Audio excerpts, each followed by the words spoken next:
काशी के ज्योतिषाचार्य चक्रपाणि भट्ट कहते हैं कि भगवान शिव काल से परे हैं। वे आदि हैं और वे अनंत हैं। वे महाकाल हैं। जिन लोगों को अकाल मृत्यु का भय रहता है, उनको महाकालेश्वर ज्योतिर्लिंग का दर्शन करना चाहिए। महाकाल की कृपा से अकाल मृत्यु भी टल जाती है। जिस पर महाकाल की कृपा हो जाए, उसका काल भी कुछ नहीं बिगाड़ सकता है। महाकालेश्वर ज्योतिर्लिंग की पौराणिक कथा का वर्णन शिव पुराण में है। महाकालेश्वर ज्योतिर्लिंग की पौराणिक कथा। शिव पुराण की कथा के अनुसार उज्जैनी में चंद्रसेन नाम का राजा शासन करता था, जो शिव भक्त था। भगवान शिव के गणों में से एक मणिभद्र से उसकी मित्रता थी।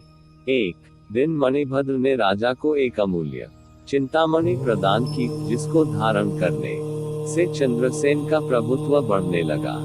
यश और कीर्ति दूर दूर तक फैलने लगी। दूसरे राज्यों के राजाओं में उस मणि को पाने की लालसा जाग उठी। कुछ राजाओं ने चंद्रसेन पर हमला कर दिया। राजा चंद्रसेन वहां से भागकर महाकाल की शरण में आ गया और उनकी तपस्या में लीन हो गया। कुछ समय बाद वहां पर एक विधवा गोपी अपने 5 साल के बेटे साथ वहां पहुंची। बालक राजा को शिव भक्ति में लीन देखकर प्रेरित हुआ और वह भी शिवलिंग की पूजा करने लगा। बालक शिव आराधना में इतना लीन हो गया कि उसे माँ की आवाज सुनाई नहीं दे रही थी।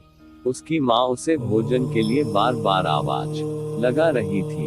बालक के न आने पर गुस्साई माँ उसके पास गई और पीटने लगी। शिव पूजा की सामग्री भी फेंक दी। तभी वहां पर चमत्कार हुआ। भगवान शिव की कृपा से वहां पर एक सुंदर मंदिर निर्मित हो गया, जिसमें दिव्य शिवलिंग भी था और उस पर बालक द्वारा अर्पित की गई पूजा सामग्री भी थी। इस तरह से वहां पर महाकालेश्वर ज्योतिर्लिंग की उत्पत्ति हुई। इस घटना से उस बालक की माँ भी आश्चर्यचकित रह गई। माँ के इस व्यवहार से दुखी हो गया।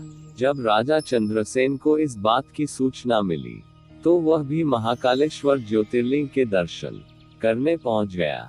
जो राजा मणि के लिए चंद्रसेन पर हमला कर रहे थे, वे युद्ध का मार्ग छोड़कर महाकाल की शरण में आ गए। इस घटना के बाद से ही भगवान महाकाल उज्जैनी में वास करते हैं। जिस प्रकार से काशी के राजा बाबा विश्वनाथ है, वैसे ही उज्जैन के राजा भगवान महाकाल है।